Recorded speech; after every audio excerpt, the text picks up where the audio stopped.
Hello everybody, it's Alex Davidson. Good evening, it's evening here in Toronto. Another interesting question, not so many people know how to answer, is how would my employment credentials, how would my employment references be checked? And let us be very honest here. We know where this question comes from.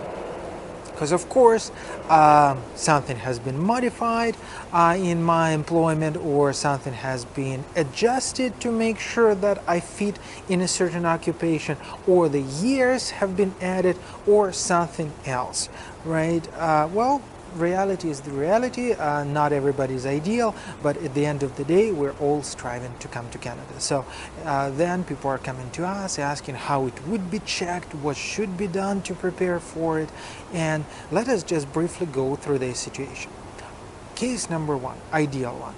Your references are prepared properly, they are done by a professional, they look professional, they correlate exactly with your income, with your bank statement, with additional circumstances of your case, because at the end of the day, officers are looking at the whole picture, making sure that these references, they fit, okay? They fit into your country's reality, they fit into the average salary in your country, they fit into the economical conditions.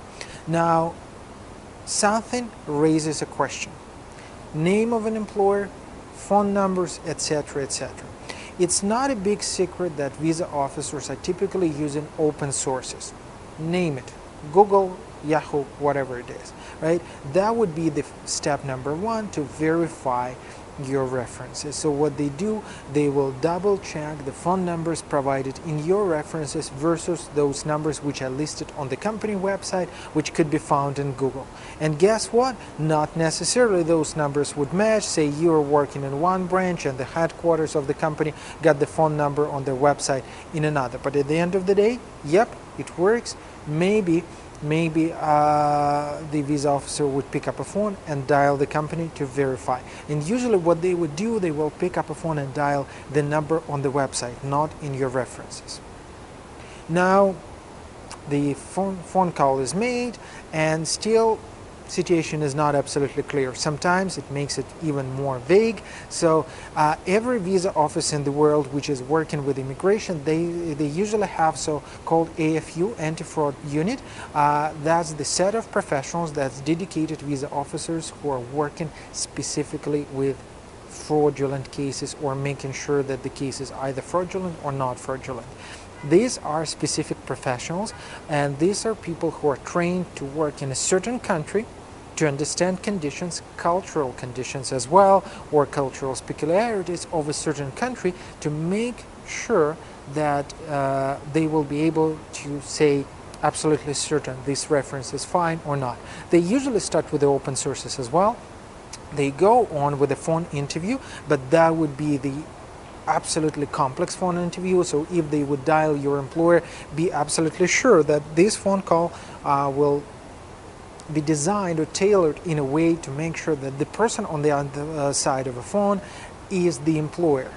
If it's a friend of yours, if it's somebody else who is not trained or not ready to answer the questions, it would be absolutely easy to find it out. So say questions could be, when was the last time the person was on vacations? How many days was it? Okay. What is the color of his or her chair if he sits close to you? Okay. How does his or her desk look like? Would you be able, please, right now, take a picture and send me his or her workplace? It is quite possible. Okay. How does your office look like? Because the officer will double check it on Google Street View. And last but not least, if that still does not satisfy the visa officer, they might actually have the site visit, I mean physical presence. And mind you, that happens quite often. Okay, so they will come in and have the interview on site with the employer to make sure that the person actually works in there. I can give you an example just from out of our work. The person has actually provided the number, which looked like a work number, or the employer's number. What the anti-fraud unit did, they actually, two officers simultaneously dialed the person's so-called working number and home number.